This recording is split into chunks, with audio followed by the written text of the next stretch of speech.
Toronto is now home to many diverse First Nations, Inuit, and Métis peoples, to whom we are grateful for the opportunity to meet, to work, and to feel safe together. In a few moments, I'm going to introduce Judge Gloria Epstein, who will give her remarks, but first I will run through the event proceedings and media participation process. This is a press event to share the review's report findings and allow accredited media to ask questions. We also welcome members of the public who may be tuning in to watch the press conference. In particular, we welcome members of the LGBTQ2+S and many diverse intersecting communities discussed in Judge Epstein's report. Immediately following the event, we invite everyone to visit our website at www.missingpersonreview.ca, where you will be able to read the report in full. Accredited media have received a unique participant link to allow them to ask questions following Judge Epstein's remarks. Our program will begin with a statement from Judge Epstein. We will then move to Mark Sandler, lead counsel for the review, who will join Judge Epstein and who will take questions from the media. In advance of the formal Q&A portion of the event, we ask media to please keep their audio muted and video off. We have our tech support team monitoring in case anyone should accidentally turn on early. They will be able to disable your camera and microphone until the appropriate time.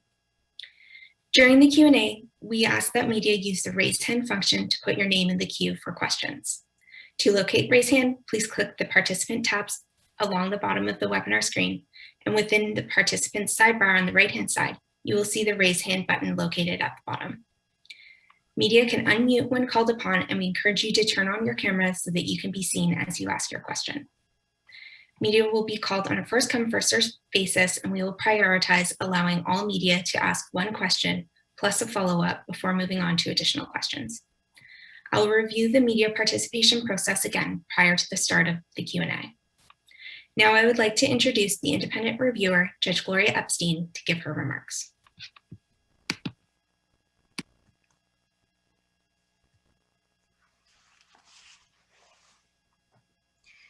Bruce McArthur killed 8 people. All were gay or bisexual. All but 2 were men of color. All were valued. Skandaraj Navaratnam was McArthur's first known victim. He was reported missing in 2010. After that, 5 other victims were reported missing between 2010 and 2017. In early 2018, the police apprehended McArthur. His arrest ended a 7-year reign of terror. My report is the account of what went wrong and an examination of how things can be done differently. Tess Ritchie went missing in 2017. Police failed to discover her body. Her mother did, a short distance from where her youngest daughter was last seen. This too is the account of what went wrong and an examination of how things can be done differently. Alora Wells, a member of Toronto's trans community, also went missing in 2017. Although her bodily remains had been in the morgue for months, it took too long before they were linked to her disappearance. This could have been done very differently. Kenneth Peddle and Dobby Henry represent others reported missing and actively searched for by family. Their families learned only later that their loved ones' bodies remained unidentified in the morgue. Arthur Ludit, an Indigenous man, went missing in Toronto for some time before his body was discovered by 2 civilians not far from where he was last seen. This too is the account of what went wrong in these and other cases and an examination of how things can be done differently. My terms of reference required that I examine and evaluate how missing person investigations have been done in Toronto and how they are currently being done. In my report, I acknowledge some changes for the better that have already taken place. However, as I explain in the report, there is much yet to be done. The time was right for a larger, independent examination of how these investigations were being carried out and what they would tell us about the relationship between the Toronto Police and our diverse communities, particularly those most marginalized and vulnerable. The time was right for several reasons. First, much has been said publicly about what the police did and did not do. I found some of it to be untrue. These untruths cause me great concern. The public is entitled to know the truth. So are the loved ones and friends of those who went missing. In some instances, providing an accurate account of what happened exposes serious investigative flaws or a lack of attention that made these cases more difficult to solve. In other instances, an accurate account corrects a narrative that is simply unfair to investigators. The Toronto Police are also entitled to know what they did well and what they did poorly. Despite the profound systemic failures I identify in the report, some excellent work was done by some dedicated officers. That account must also be provided through an objective, independent assessment. As well, the ward is entitled to know what should change and why. Second, the role of the police in our society and their relationship with diverse communities is now at the forefront of public discourse. This discourse is long overdue. An examination of missing person investigations contributes to a larger conversation, one that is about the role of police in serving our diverse communities and whether the police should be performing roles currently given to them. But we are past the time for conversation only. The public is entitled to insist on transformative change with measurable, sustainable outcomes, timelines for completion, and accountability.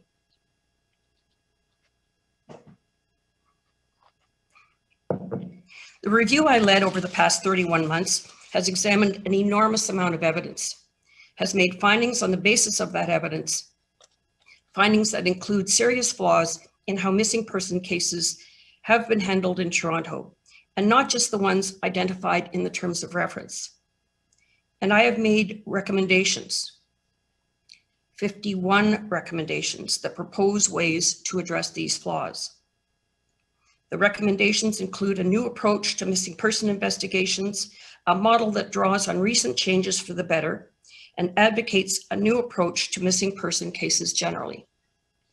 This new approach takes some of the investigations, or certain components of them, away from the police, and where warranted, encourages much greater use of civilians and social agencies.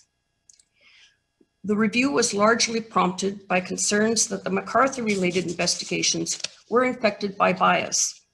Some community members feel that Toronto police remained uninterested in the disappearances of McArthur's victims. That is until Andrew Kinsman, who is not a person of color, was reported missing. Many members of the service rejected this view, pointing to the number of dedicated officers who worked tirelessly to solve these cases. That is true. However, the full narrative must take into consideration bias, discrimination, and differential treatment, particularly when it is rooted in the service's existing systems and practices. Our goal must be to ensure that no one is treated in a less adequate way because of marginalization and vulnerabilities, whether based on sexual orientation, gender identity or expression, color, ethnic origin, immigration status, homelessness or being underhoused, socioeconomic status or mental health, or on a combination of these demographics. Some officers had misconceptions or stereotypical ideas about the LGBTQ2S+ communities. At times, their perceptions impeded their work.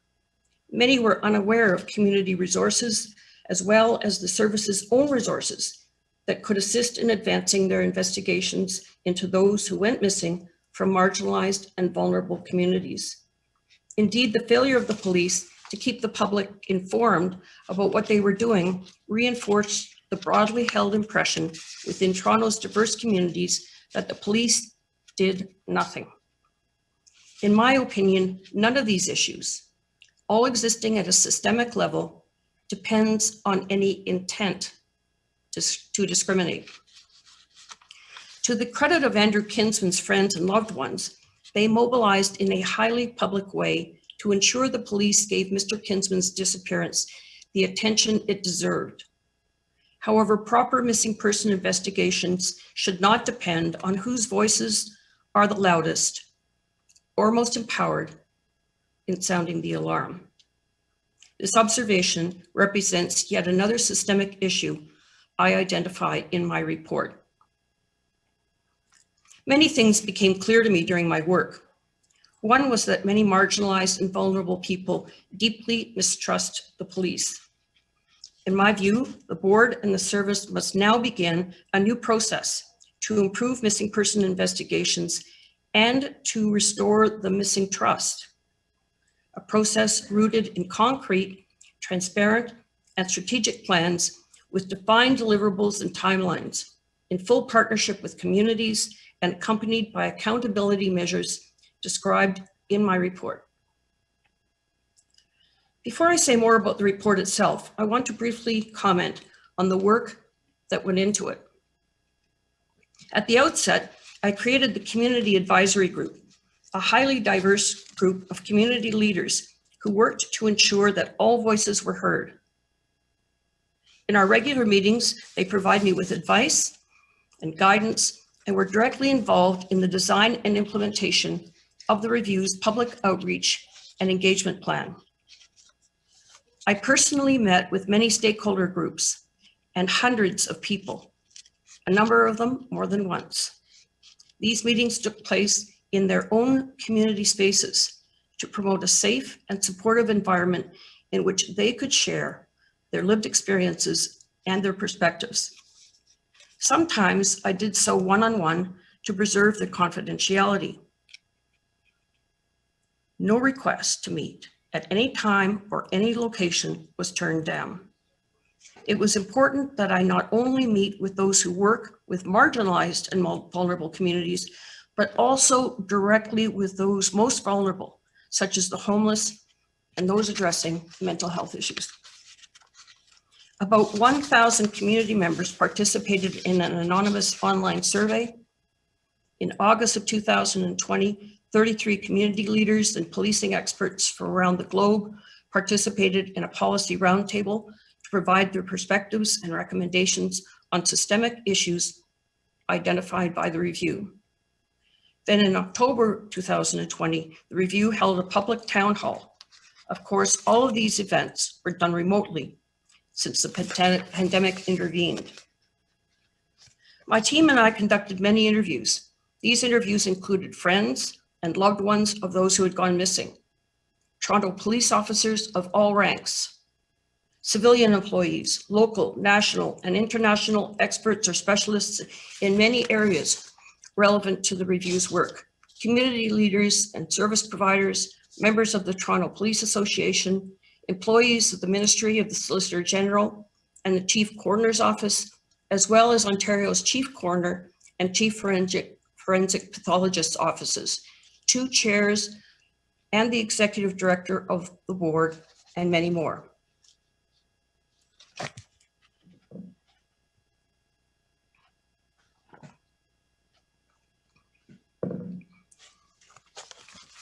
I will remember every interview I conducted, none more so than the time I spent with Michael Wells, Laura Wells's father, as he described his experience in reporting his daughter's disappearance to the police.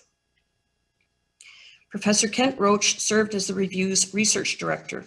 Under the leadership of Professor Roach, the review commissioned papers from leading academics on issues relevant to my mandate. The review also collected much relevant literature from around the world. In essence, the report addresses 2 related issues. One, how to conduct and oversee missing person investigations, especially those involving marginalized and vulnerable communities, many of whose members distrust the police due to a range of legacy and ongoing issues I describe in my report. The second theme focuses on building and strengthening relationships between the Toronto Police and Toronto's marginalized and vulnerable communities. I document the issues that have frayed the relationship between the service and those communities, the initiatives the service and the board and the city have introduced to address those issues and what needs to change. I repeat what I said at the beginning of my remarks. I conclude that many of the investigations I examined were seriously flawed. Those flaws reflected a range of systemic issues. I also conclude that systems and practices that were in place discriminate against the LGBTQ2S+ communities and marginalized and vulnerable communities generally. This conclusion is not dependent on any finding of overt or intentional discrimination. As reflected in current jurisprudence that addresses discrimination and by the Ontario Human Rights Commission's approach to discrimination, the focus must be on the effects of police systems and practices. I acknowledge the service's considerable efforts in the aftermath of the investigations I examined to upgrade missing person investigations, most particularly in the creation of a centralized missing persons unit. However, missing person investigations still do not get the priority and the attention they deserve. These investigations continue to be severely under-resourced, an issue that is deeply troubling given the disproportionate number of marginalized and vulnerable people who go missing and who are exposed to risks while they are gone. Moreover, barriers that prevent some vulnerable people from being reported missing to the police are equally concerning. The report recognizes that many missing person cases have little to do with law enforcement, but everything to do with social issues, marginalization, and vulnerabilities. That is why I propose a model drawn upon practices that exist elsewhere, including internationally, that builds capacity for social service, public health, and community agencies to address a number of missing person cases, sometimes through a multidisciplinary approach that includes the police and sometimes does not include the police. This new model reflects a holistic approach to missing person cases, true community partnership in addressing them, and greater use of civilians within the service to coordinate cases and support those directly affected by the missing. The report calls upon the City of Toronto to partner with the board, the service, and our diverse communities to make Toronto a leader in how these cases are addressed. At the same time, my recommendations are designed to ensure that missing person investigations are done in an effective, timely, and discrimination-free way. As discussed in my report, this can only take place if the service also adopts a new approach to community engagement and partnership. I now speak to the important issue of implementation. I was encouraged by the overwhelming support my work received by the board and by the service. However, many people who spoke with me expressed the concern that my recommendations might never be implemented. That is why I have articulated a detailed implementation plan that involves community participation, regular reporting to the public on the extent to which the recommendations have been adopted, involvement of oversight agencies in monitoring implementation, and ultimately public accountability if the recommendations are not substantially implemented. My recommendations also address the robust civilian oversight the board should exercise, and they provide the board with the tools to do their work.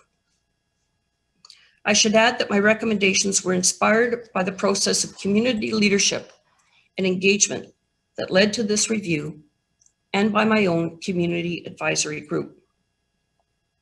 If my recommendations are cost neutral or involve modest implementation costs. That being said, some of the recommendations, particularly those that call for a new model for how missing person investigations are conducted, do require significant investment.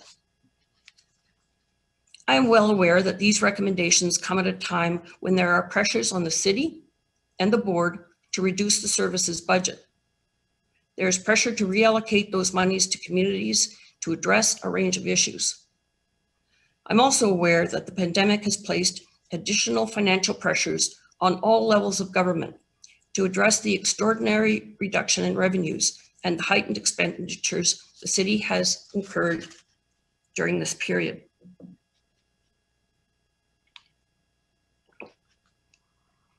But the failure to act comes at a far more substantial cost.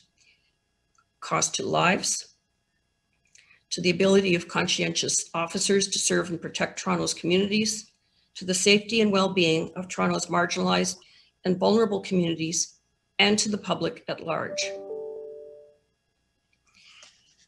I return to a personal note about acceptance of the work of the review, its integrity, its thoroughness, its openness, its fairness. At all times, acceptance was on my mind. There are always different perspectives. This review is certainly no exception. I couldn't prevent that, nor would I want to. All I could do is promise two things. First, I could promise the most thorough, most robust outreach humanly possible. That promise has been kept. Which takes me to the second promise, that I would make clear the importance I personally attached to the issues raised and the circumstances in which they were raised.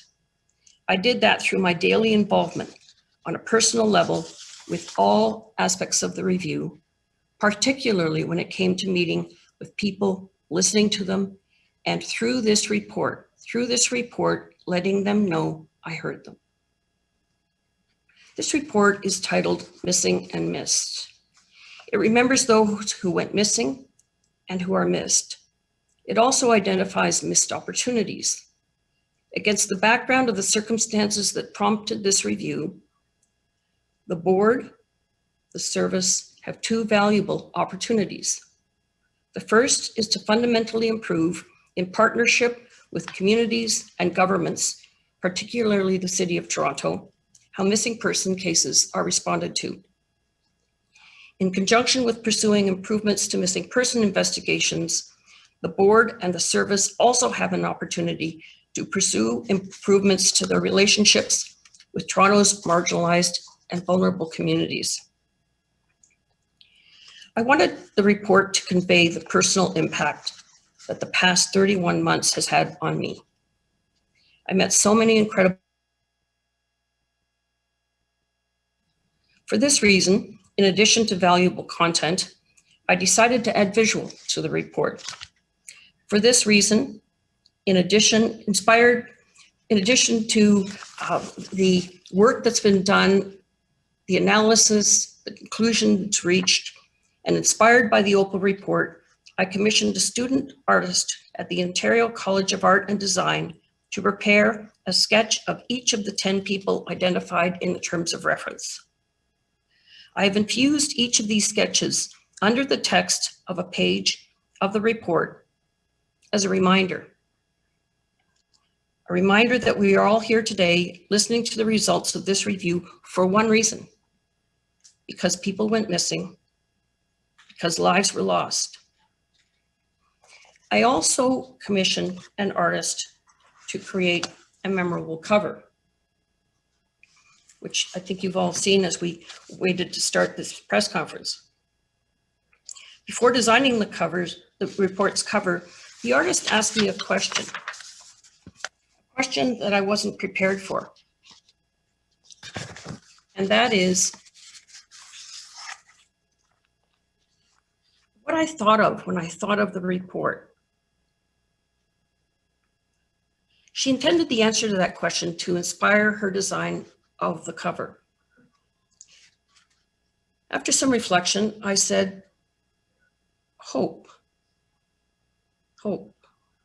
I really hope that what is revealed in the report will educate us all and will inform a new chapter, not only in the service's approach to missing person investigations, but also in the relationship the Toronto Police have with all of the communities it serves.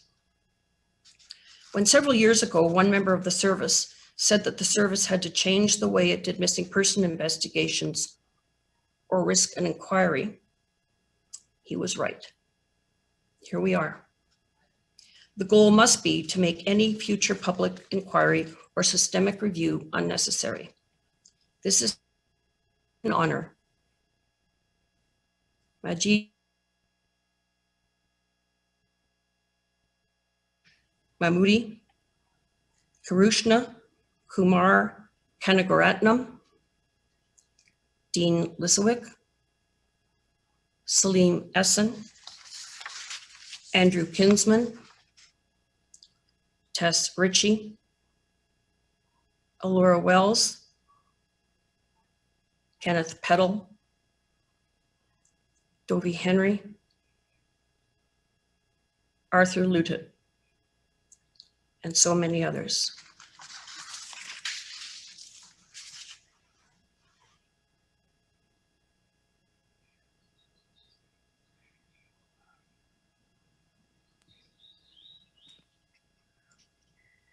Now we would like to invite accredited members of the media to ask their questions to Mark Sandler, lead counsel for the review. As a reminder, please use the raise hand function to put your name into the queue to ask a question.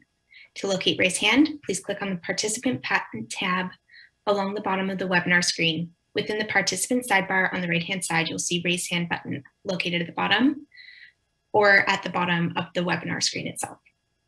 I will call on you on a first come first served basis and prioritize allowing media to ask one question plus a follow-up before moving on to additional questions.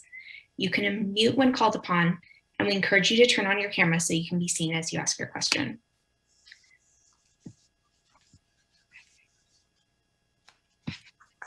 So if anyone from media would like to ask a question, please go ahead and use the raise hand function now. I don't see a raise hand function. Oh, okay, Catherine McDonald, we'll Okay. start with you. Sure, if I could start. Yeah. Thank you, sorry, I didn't see that. Yeah, Justice Epstein. Sorry, just if you can introduce yourself as well as your outlet and then ask your question. Sure. Hi, it's Catherine McDonald from Global News. Justice Epstein, you were critical in your report of when then Chief Mark Saunders made a statement to the public on December 8th, 2017, when he said that existing evidence told police that there was not a serial killer in Toronto. Can you speak to this? And also, can you speak about what the statement did to affect an already frayed relationship with this community? Thank you, Catherine. That's an important question, and I'm going to turn it over to Mr. Sandler for response. Good morning, everyone. So you're quite right. The report extensively addresses Chief Saunders' comments both on December the 8th, 2017, and his comments to the Globe and Mail the following year. In both instances, Judge Epstein found that the comments were deeply unfortunate and contributed to the frayed relationship that exists already between the service and vulnerable and marginalized communities. And she said that for several reasons. When he was interviewed during the press conference on December 8th, 2017, the evidence was already substantial to the effect that Mr. MacArthur was the focus of the police investigation and was likely responsible for at least the deaths of five persons. So when he told the media in response to a question that the evidence suggests that there is no serial killer, it was unsupported by what existed at the time, and he was simply incorrect. He had shortly come off sick leave. He has explained to us why it was that he misconstrued the state of the investigation at that time. But nonetheless, it was deeply unfortunate and deeply hurtful to the LGBTQ2S+ community, particularly when very shortly thereafter MacArthur was arrested. So in an environment where the community already distrusted the service, it contributed to the attitude that they had not been given the straight goods about what had transpired, and it contributed to the level of how the cases. So it was deeply unfortunate, and Judge Epstein has reflected that. Similarly, when he spoke to the Globe and Mail thereafter, the impression of his comments he left the impression through his comments that the community was to blame to some extent for the failings in being able to identify MacArthur earlier. And again, that was deeply unfortunate, even though it may have not been intended on his part, because it was not only inaccurate, many members of the community had stepped up to assist the police in the investigations, but more significantly, to the extent to which that had not transpired, it was more reflective of systemic issues and barriers to coming forward to police than something that was appropriately the subject matter of blaming the community. So Judge Epstein has spoken extensively about that in chapter 7 of her report. Thank you, Catherine. I would like to invite Faiza Amin. If you could introduce yourself, you're at Lit, and then pose your question. Thank you. Good morning. It's Faiza Amin with City News. Thank you so much for taking my question. I wanted to ask, when you're putting these recommendations to police forward, is there an agreement with the force that these recommendations will be accepted and implemented? What accountability is there? So it's a very good question. So the Toronto Police Services Board and the service only received the report on an embargoed basis Friday before this press conference. And as a result, we'll have to leave it to them. And I understand the chief and the board will be speaking to the issue this afternoon. But let me say this, that even though the board and the service have been supportive of our work, Judge Epstein has put into place a very detailed implementation plan. So we can't simply be dependent upon goodwill, but the plan builds into it transparency and accountability in a variety of ways. So for example, it contemplates that an implementation team will be created that includes very significant community partnership. It contemplates periodic public reports that reflect what has been done and what has not been done to implement the recommendations. It sets out various agencies that can be called upon to provide additional oversight, whether that's the new Inspector General position, the auditor of the City of Toronto, or other oversight agencies. It also provides for timelines, as I have said, for implementation. And ultimately, it also suggests potential legal remedies that might be available in the event that the recommendations are not substantially implemented. So we're confident that this report is not going to sit gathering dust on a shelf, but we've put in place very important measures to ensure that that's so. And most importantly, transparent measures so that the public can evaluate on an ongoing basis the extent to which the implementations are being recommended, implemented. And I should say there's 151 of them. So the night otherwise wouldn't be me, but and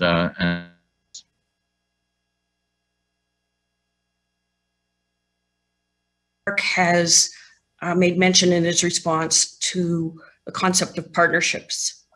And my recommendations relating to implementation follow the theme of this entire report, and that is the importance of partnerships. And as I look back, it's striking that partnership and the type of community leadership and engagement is what led to this review in the first place. A partnership between the community and the board is what created the terms of reference. The partnership I had with my community advisory group helped me throughout this review. So it only makes sense that partnership would be a big part of the implementation of my recommendations. And just a follow-up, sorry, I'm allowed to ask a follow-up, right? Yes, please go ahead. Thank you. And just a follow-up, I know that speaking with you back in April, one of the biggest conversations was around whether or not police would be in charge of investigating missing persons cases. Can you elaborate a little bit on what you had on that recommendation today? Again, I'm going to ask Mark to pick up on this. It's quite complicated. The details are set up in the report, but Mark, perhaps you can give an overview. Sure. Well, what Judge Epstein is proposing is what would be regarded internationally as a groundbreaking model for how these cases should be done. And frankly, it resonates with a new approach to policing. And that new approach means that the city and community agencies and community organizations work together to develop a response to issues of community safety and well-being. Indeed, under the new community safety and policing legislation that should be proclaimed shortly, that is contemplated, a holistic approach to addressing community safety and well-being. So what Judge Epstein has recommended is drawn upon models that exist internationally, but as I said, is quite groundbreaking in its breadth, because what it suggests is that there are important instances where missing persons investigations have to be conducted from a criminal law perspective. And so the recommendations are intended to build greater capacity and greater competence and skills for the police to do those investigations where they're warranted. At the same time, what we found is that so many missing persons cases have so much more to do with social issues, have so much more to do with prevention strategies, so that people who repeatedly go missing have underlying issues that have to be addressed, and they're not policing issues. So the model contemplates triaging of missing persons cases so that the right people and the right agencies are doing the work associated with these cases. So in some instances, as I've said, that'll mean a police response. In some instances, that'll mean a multidisciplinary response, such as focus tables that currently exist, where a series of agencies together with the City of Toronto and the police try to work on solutions that do not involve law enforcement. In some instances, that'll mean triaging the cases in a way that the prime responsibility for them will be exclusively social service agencies, public health agencies, community organizations, not-for-profit organizations, and the like. So the model contemplates robust triaging to put the cases where they rightly belong, together with greater use of civilianization even within the service, both in terms of coordinating these cases and also to provide support for the families of those affected. Because one of the things we saw, for example, is that various jurisdictions in the United Kingdom and some of the Western police services provide robust, important support through dedicated social workers embedded right in the service for those who are affected by someone going missing. And one of the most common complaints we heard during the consultations was that families felt unsupported. And so this model also contemplates the greater use of civilians, whether social workers or others, to provide support and also to ensure that these investigations are operating in full partnership with community. So that's a little bit of a taste of it. You'll see it around recommendations 32 to 35, and I commend them to you together with the commentary around them.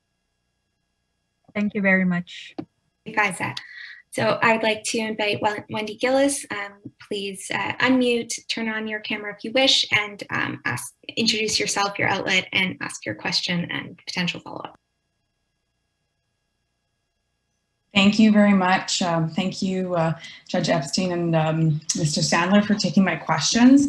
I wanted to ask specifically about the MacArthur investigation. I haven't had a chance to obviously read through the whole report yet, but there appear to be some findings about serious flaws within Project Houston.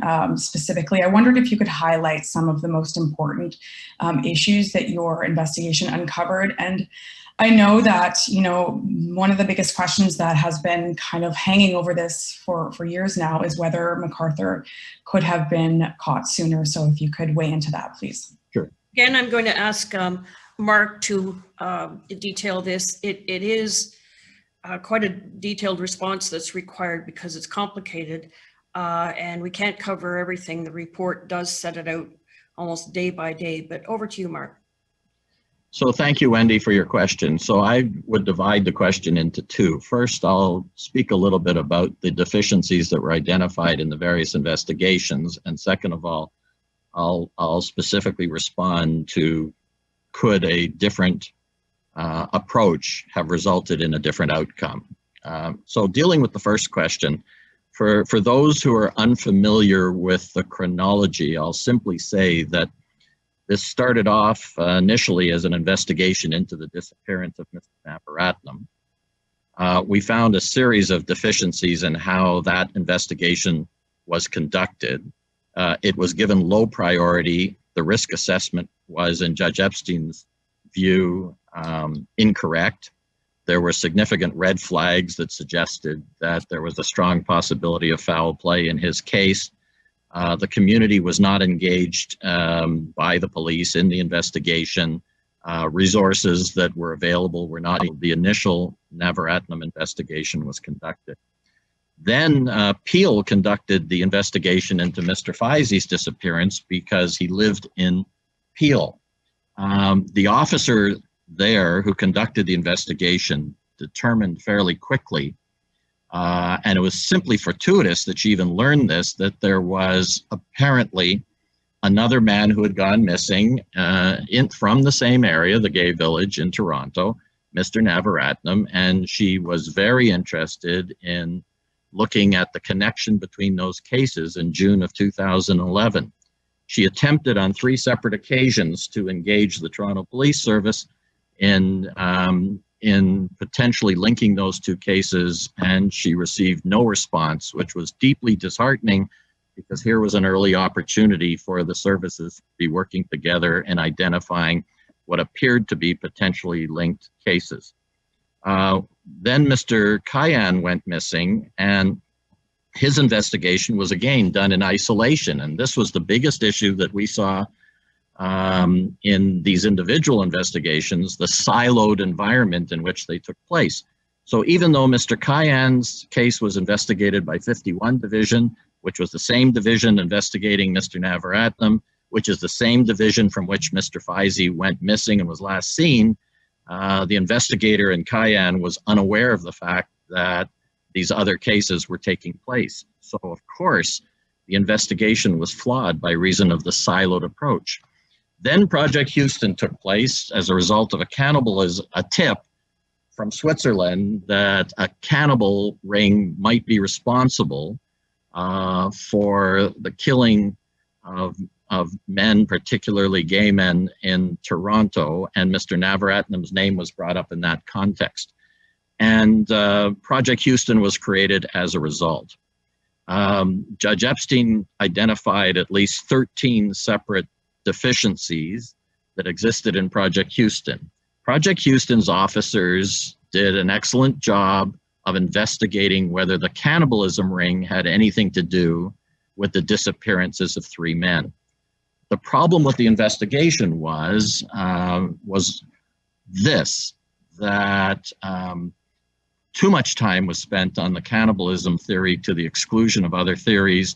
When it became obvious later in the investigation that cannibalism could not explain the results here, nonetheless, a number of the interviews still focused on the cannibalism theory to the exclusion of alternative theories. So Judge Epstein identifies tunnel vision, identifies a focus that was at times misplaced, although people were working hard on the case.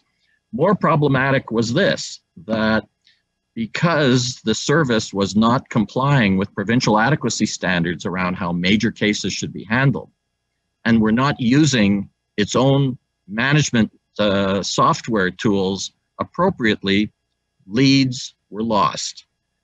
So we give examples in the report of a number of those leads, and I'll just mention several. The first is that in February of early in the investigation, Silver Fox was identified as a username of somebody who was associated with Mr. Navaratnam.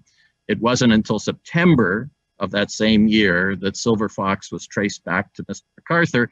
And one of the reasons that took place is because the task simply fell between the cracks. It wasn't recorded on the case management system. It wasn't even recorded on the assignment log. And as a result, it fell between the cracks. Second of all, MacArthur was interviewed in November of 2013 in the course of Project Houston. And during that interview, he was demonstrated to have a connection, and not an insignificant one, a meaningful connection with all three of the missing men. That was overlooked. The service didn't recognize that he had this meaningful connection with all three of the men, and as a result, he wasn't scrutinized appropriately at that point in time. At the same time, the police were also unaware of the fact that he had been convicted in 2003 of hitting a gay man over the head without provocation with a lead pipe, which would have been very important information to couple with his connection with all three men, and which should have focused scrutiny on him. There are a number of other deficiencies that are identified in Project Houston. Then we have a series of investigations that take place, first into Mr. Mahmoudi, then into a choking incident involving MacArthur and a man who fortunately survived through his own personal courage and determination. Then Mr. Essen goes missing, and that is separately investigated at first instance, and then Mr. Kinsman. Ultimately, it leads to Project PRISM. And Project PRISM is given high marks in some respects, with several deficiencies noted, but ultimately resulting in the apprehension of MacArthur. So I've given you simply a few examples of the deficiencies that Judge Epstein identifies in the report. A lot of them relate to processes. A lot of them relate to the absence of compliance with provincial adequacy standards that would have identified leads much earlier and would have tied together evidence that was being collected.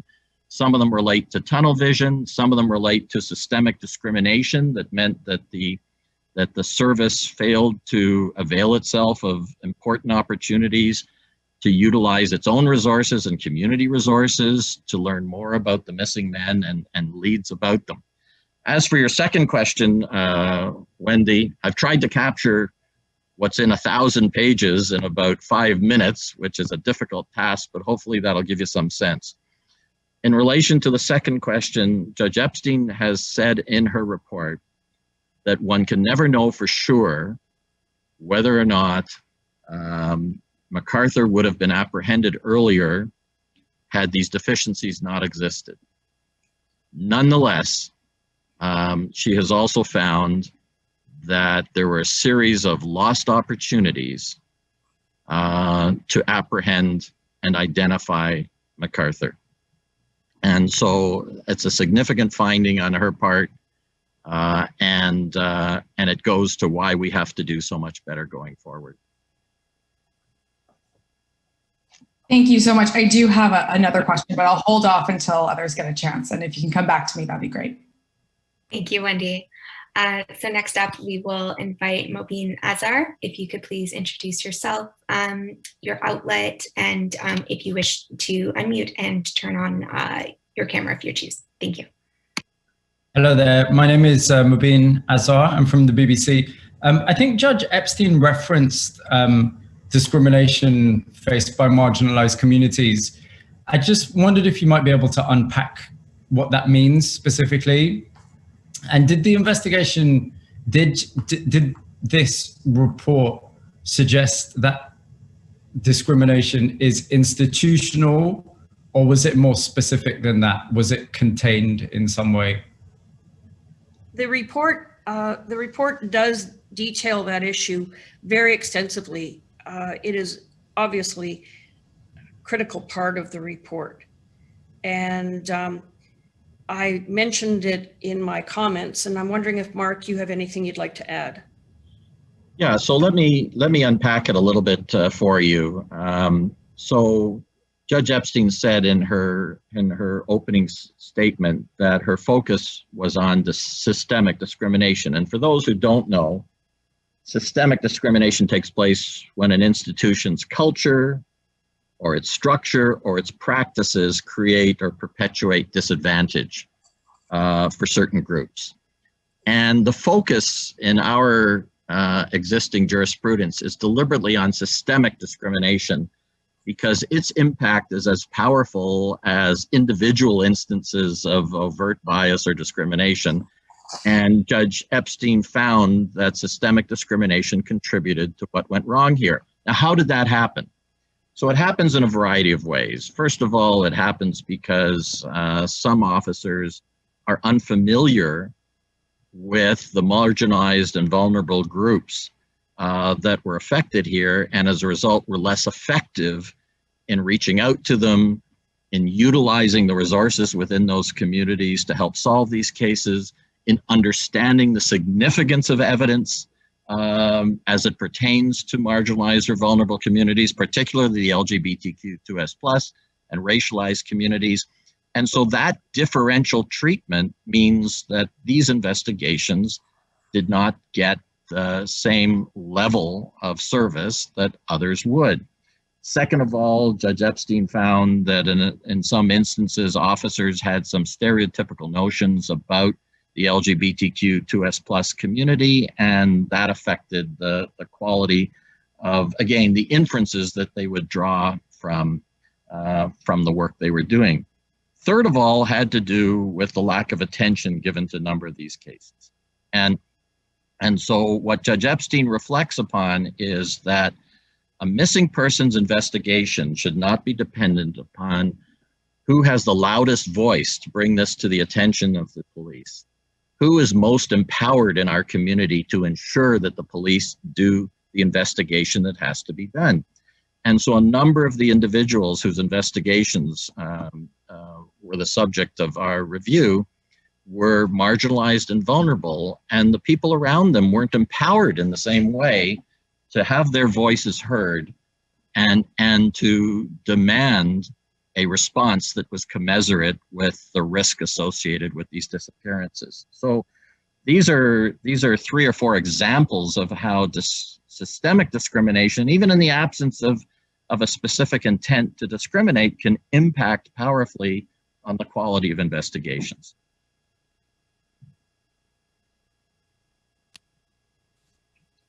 Great, thank you, Mobeen. Next, I'm going to call on Ian Austin, but just wanted to acknowledge, I know that Justin Ling has been having tech issues, so you are next in our queue. So Ian, if you could unmute, and I see you have turned on your video, thank you. Introduce yourself, your outlet, and then ask your question and potential follow-up. Hi, Ian Austin from the New York Times. I'm sort of following on that question about systemic racism and the taint it brought to all of this. How confident are you that this can be eradicated from the thinking of the police force? I mean, it seems quite entrenched, and you have an example in the report of their complete disregard for that case management software. I mean, you put it in these new systems, is there not a danger that the police will just do it in a sort of perfunctory way? They'll tick off a box and say, okay, we consulted, and then just continue their past practices. Yeah, well, the good news, and it's difficult to think of good news in the context of this undoubted tragedy that has affected so many people, is that we did meet in the course of our work some very dedicated officers who not only want to do the right thing, but have a real sense of what is needed to address these issues. So Judge Epstein, for example, mentions in the report that a particular officer, Joel Manhurst, sounded the alarm about the missing person investigations that was being done before any changes have been made to the system. That's a good sign. That's a good sign that there are people within the service who understand the issues and are committed to seeing them change. But the simple answer to your question from my perspective is leadership. So the service right now is in the process of looking for a new chief of police. And I know that Judge Epstein and I both hope that as part of the leadership search, the board will ask itself and the community will ask itself whether the new chief is committed to the kinds of principles that are outlined in Judge Epstein's report and is truly committed to making the changes that are necessary to bring about cultural change, systemic change as described in the report. If I could add something here, given the support I received from the board, from the service, from the city in this entire review, I'm confident that they will consider what Mark just said when a new chief is selected. And with the kind of support I've identified, with the importance of the timing right now, and with a new chief who will be determined to move forward with a different path toward a better missing person investigations and toward more to strengthen the trust between the police and the marginalized and vulnerable communities. I'm confident that these recommendations are going to be implemented. I'll add one other thing, and that is that, and I know you know this from the perspective of the New York Times, and that is that the antidote to the status quo is transparency. So we aren't simply counting on the good faith of the board and the service and its leadership to implement these recommendations. We're counting on the public to hold the service and the board accountable through a process where the service and the board would have to report publicly on a periodic basis on what they have and haven't done to implement these recommendations. We have a series of oversight agencies that will also undoubtedly be monitoring the extent to which these recommendations are implemented. So Judge Epstein has talked not only about good faith that's been shown, but more important, accountability measures that have to be introduced to ensure that the job gets done. Because there's a lot of skepticism about implementation out in the community. She's expressed that in the report. And so members of our marginalized and vulnerable communities may be less confident in implementation. And that's why we've kind of done this through a double-barreled approach. And I'll just throw in one more thing that I mentioned in my remarks, and that is the consequences of not implementing them. We've lived those consequences since the Bruner report 40 years ago. And I think many people in this city and elsewhere are determined not to let these kinds of problems continue to plague us.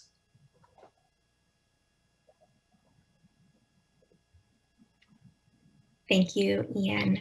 I'd now like to invite Justin Ling to join us. So please unmute, turn on your camera if you like, and introduce yourself, your outlet, and I'm glad you solved your technical problems. I couldn't raise my hand. I can imagine there's probably other journalists with the same problem, but we figured it out. So Justin Ling, I'm reporting for the Globe and Mail. You obviously focus a fair bit in the report on this tension between being underserved and over-policed. And obviously you've just spoken a whole bunch about what that underservice looks like and how to rectify it. I'm wondering if you can talk a bit about the over-policing problem. You acknowledge in the report that the criminalization of sex work, the criminalization of drug use, the criminalization of homelessness all play a role.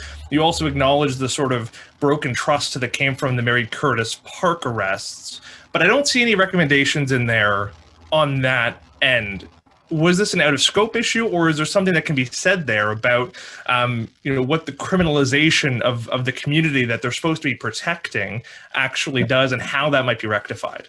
So it's a great question, Justin. But and I know that you've been given a very limited opportunity to look at the report, but we actually do address it, in my view, in a variety of ways. So maybe I can just elaborate on that. So for those who are less familiar with the issue, Judge Epstein in chapter 14 of her report spends a considerable amount of time talking about the phenomenon of over-policing and under-servicing of marginalized and vulnerable communities. And she identifies each of the communities that has been the subject of over-policing and under-servicing and what that means. And for those who are uninitiated in this jargon, over-policing involves the over-policing or over-criminalization of certain communities. Under-servicing means that when these communities are victimized, they don't get the same level of service that other communities may get.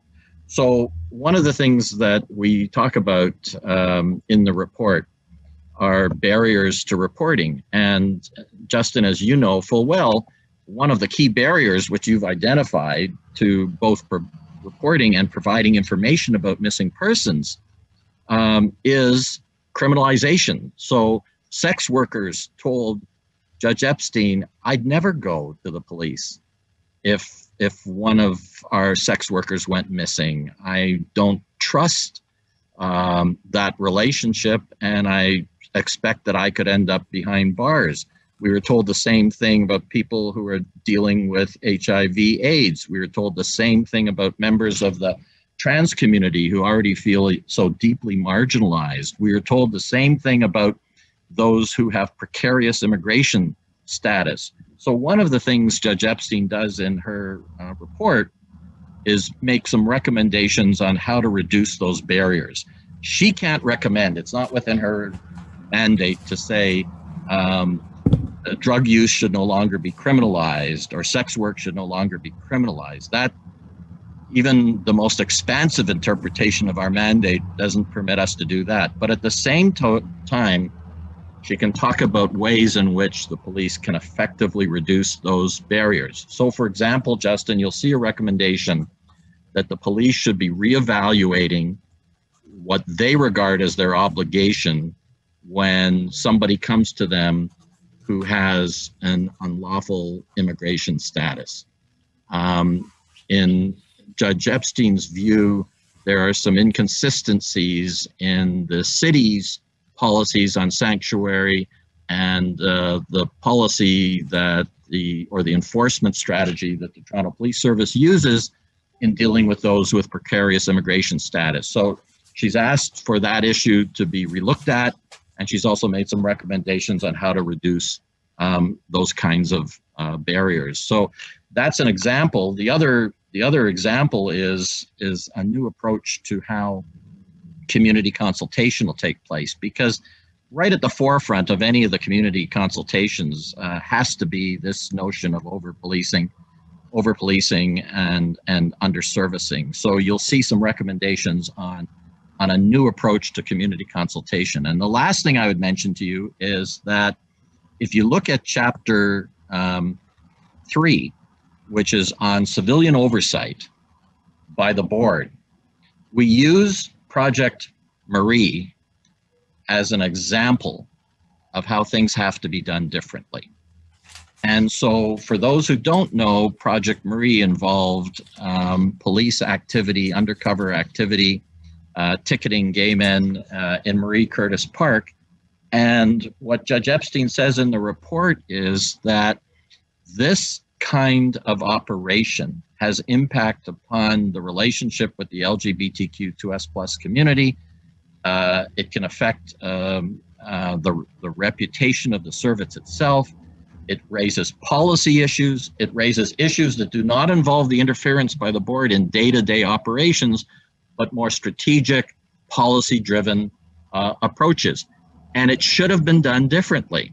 And the way it should have been done differently is through consultation in advance with the communities to come up with a non-criminal law enforcement remedy.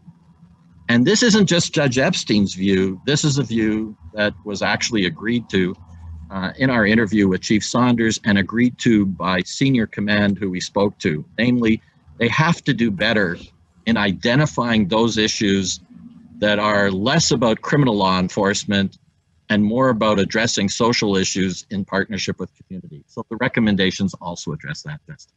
And Justin, if I may, I'm going to pick up on something Mark said several times in his response, and that is the concept of trust. And I've talked about it extensively in my remarks and some of my answers to the questions as well. It takes me back to the very, very early days of my outreach. And I spent a good deal of time meeting with Indigenous people, leaders in Toronto's Indigenous community. And there was an elder who said this. He said, "Judge, I have to tell you that I've got a couple of grandsons who are starting to ask me questions about the police." And I said this to them. I said, respect them, do what they tell you to do, but never trust them.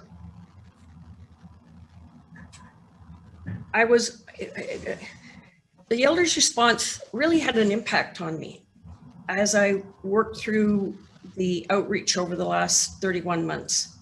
And it's why I decided to have the two major chapters in the report, other than, of course, the recommendations themselves. One is on missing person investigations, and one is about relationship building. But of course, they're intertwined. You have to have a strong relationship built on trust in order to work well with communities, not just in this area of investigation, but in all manner of investigations and other work that the police do as they serve and protect the city of Toronto. You also have to have, that the missing person investigations are simply work better if there's a trusting relationship, so communication and information flows more easily.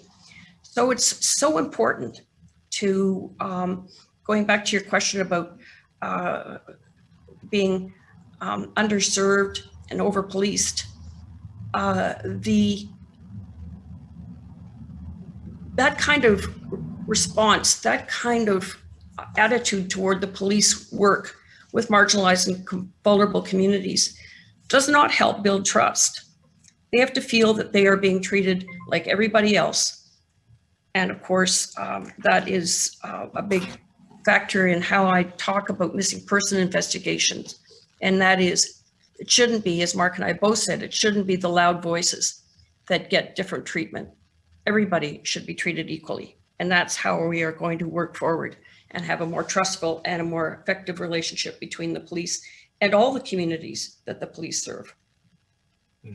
Just as a quick follow-up, obviously a minute ago you mentioned the Bruner report. I know in here you mentioned the Opal Commission of Inquiry, several of the reports that have addressed many of these issues. And I know you've given this sort of roadmap on how implementation looks.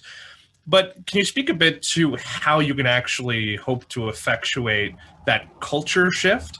Obviously, some of these past recommendations have been adopted, and yet your report finds the spots where even those successes have failed. The LGBTQ officer, or liaison officer, for example, is the byproduct of reports from decades prior that here doesn't seem to have worked very well. The hiring of LGBTQ officers seemingly has not effectuated that culture shift that it was supposed to have done decades ago.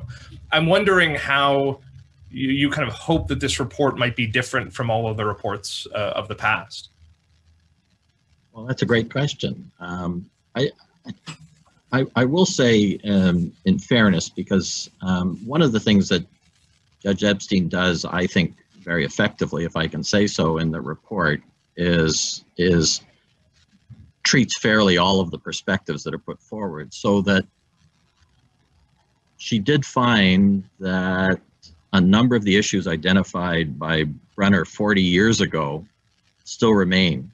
On the other hand, a number of LGBTQ2S officers who spoke to us could see some measure of improvement in how they were being dealt with within the service. Long way to go, Justin, long way to go, because many as Judge Epstein reflects in the report, many members of the LGBTQ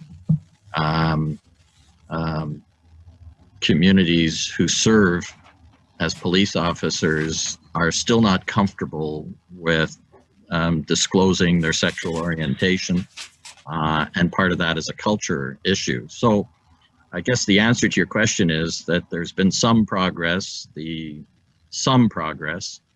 but it remains a significant issue, and Judge Epstein has tackled it head on, and you know, making a recommendation that says, well, let's think about changing the culture, isn't really effective. And that's why we've been very, very specific. That's why we've suggested that civilianization is an important part of what it is that missing persons investigations do. That's why we've suggested that civilians who are support workers be embedded within the missing persons unit. That's why we've suggested that everybody within the service has an obligation to build relations, not just those who are designated as liaison officers. That's why Judge Epstein has suggested that part-time liaison officers in each division be appointed, so that a lot more officers are thinking about these issues and reacting to them. That's why she suggested that there should be a higher prerequisite for entering the service in terms of university education. And that's why, and probably the most significant thing that I would say is, that's why she has emphasized a transformative approach to training, education, and professional development. So what that means, Justin, is that we always focus on training. And people say more training, less training. But education, and by education, Judge Epstein means focusing on decision-making, judgment, cultural humility, tolerance as educational tools is equally as important as the training on the technical requirements for the job. And these kinds of values, cultural humility, for example, judgment, tolerance, openness to other ideas, these have to be infused into every aspect of policing. So that includes promotions. That includes recruitment. That includes professional development. And that's the way you change culture, by infusing these principles in everything that the service does. Not seeing them as kind of one-offs, not seeing them as the flavors of the day, but as infused into every aspect of policing.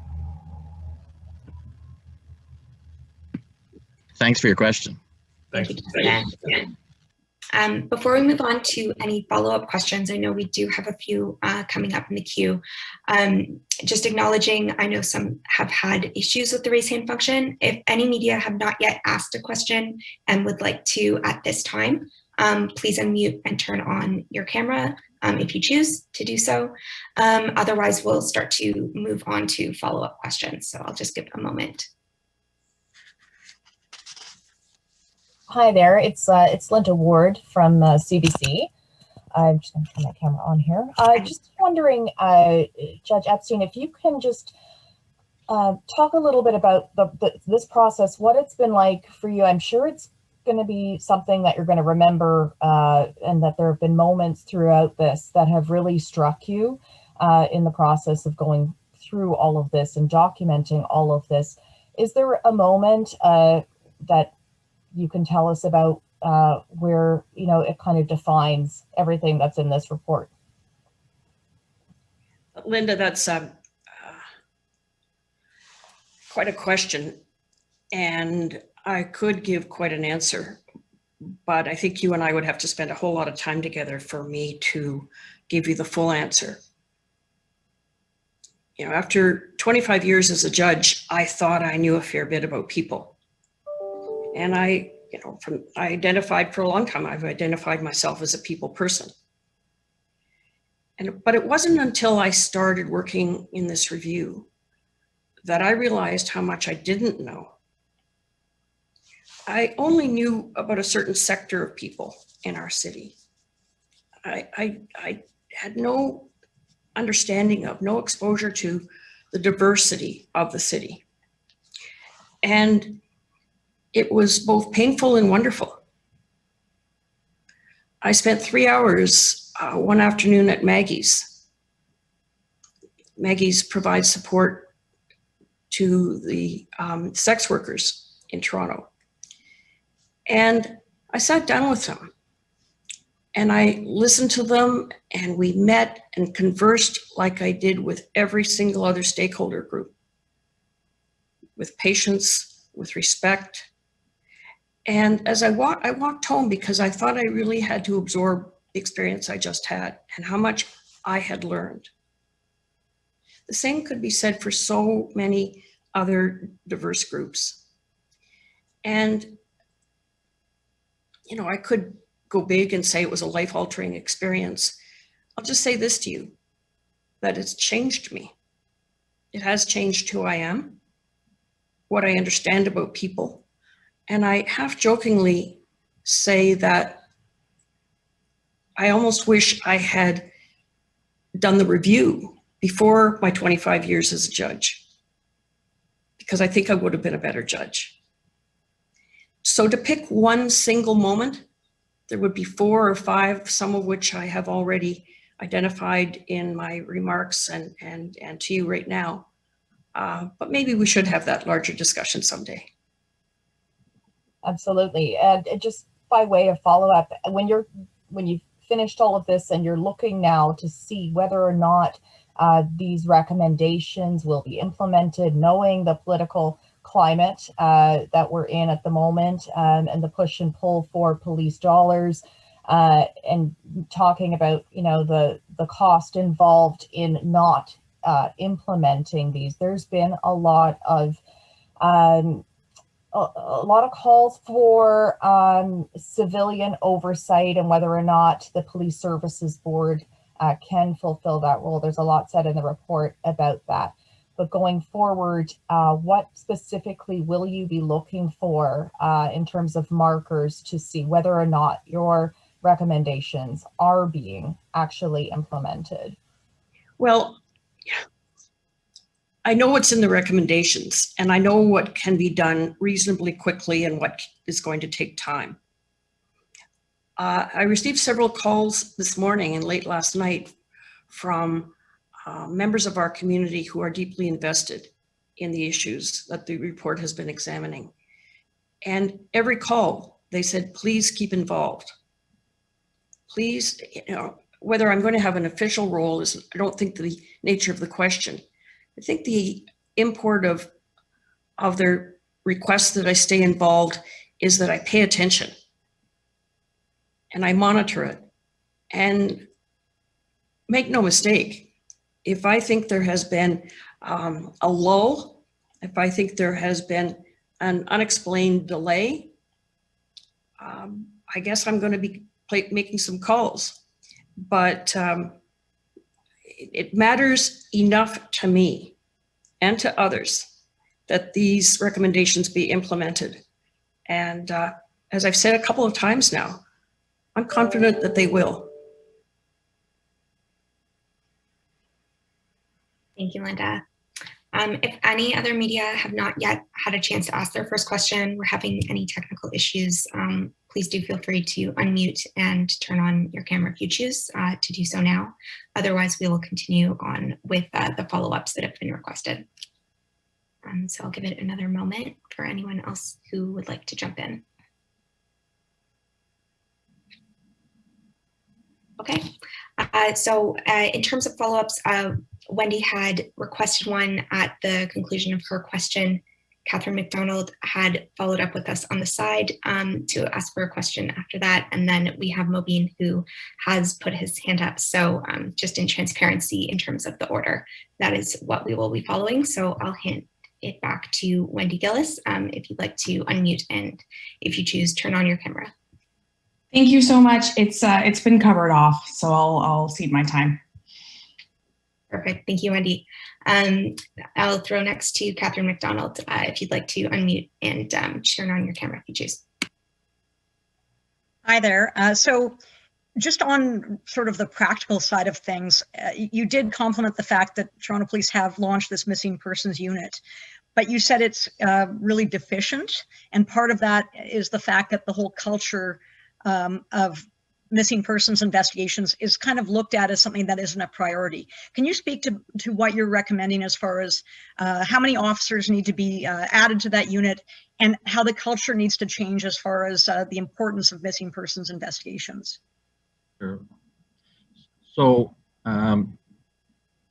several points arising out of that, Catherine. The first is that the current complement of officers within the unit involves 4 investigators, as well as the head of the unit, a part-time administrator, which is not a permanent position, and some borrowed services for analytical work and the like.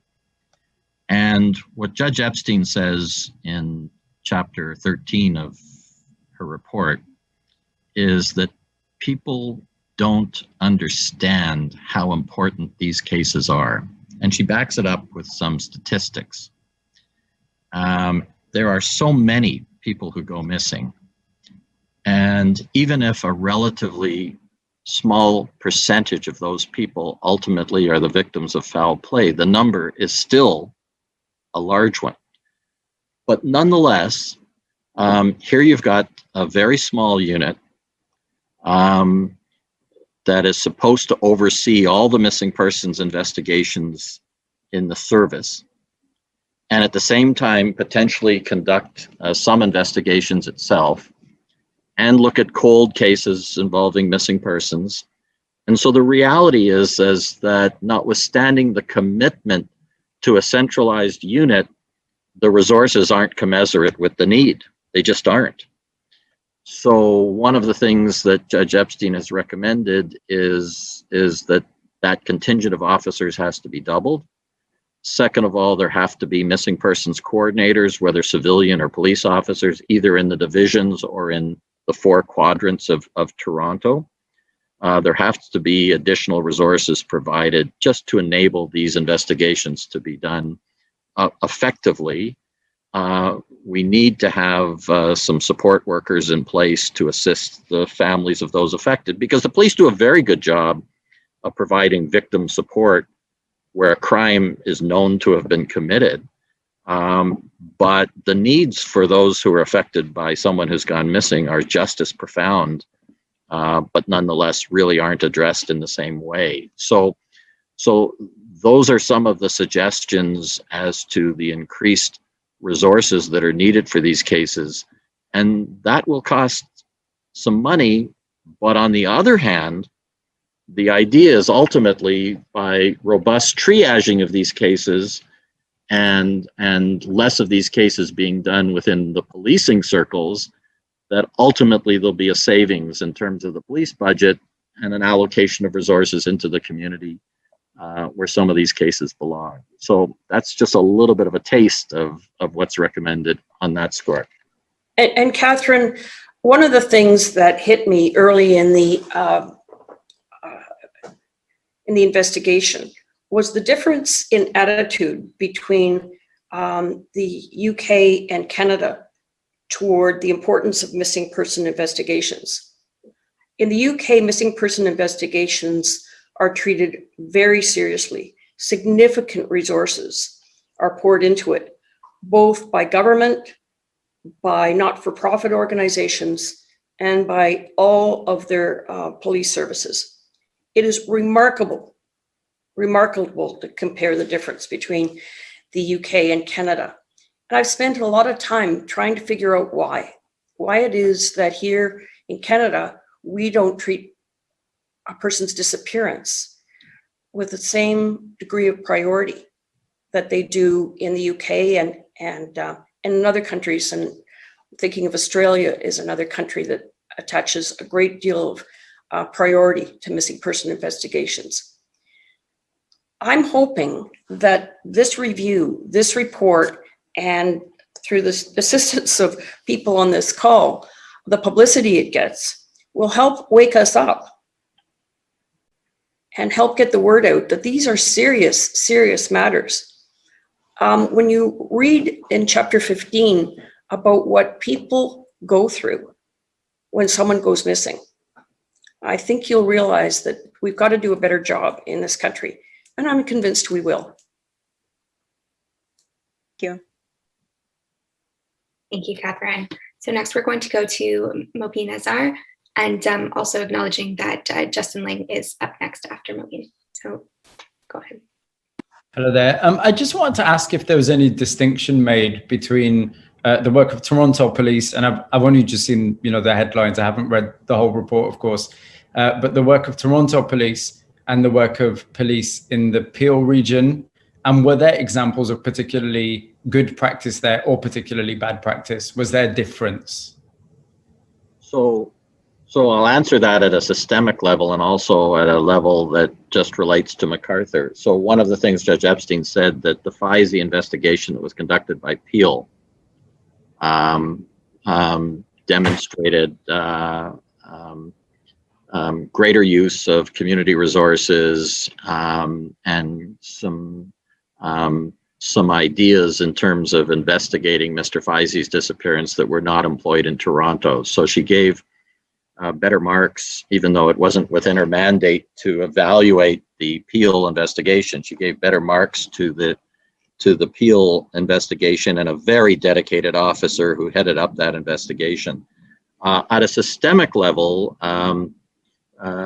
we drew upon best practices wherever they existed. And so we actually, Judge Epstein is quite complimentary of some of the initiatives that have been shown in Winnipeg, in Edmonton, in Saskatoon, some of the initiatives shown by the OPP, particularly in its liaison program, and in several of the United Kingdom services. So you'll see in the report, particularly in chapter 13, a discussion about practices in other Canadian jurisdictions and internationally, and where there are best practices that exist in other Canadian jurisdictions, they've been noted.